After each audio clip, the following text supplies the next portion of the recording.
You cook the chicken like this, you can finish it all in one sitting. It is so tasty.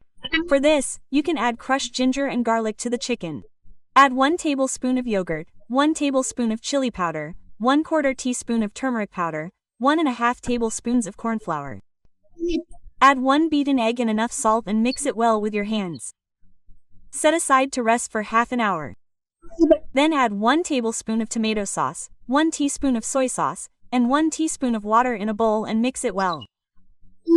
Now put this chicken in the well-heated oil and fry it.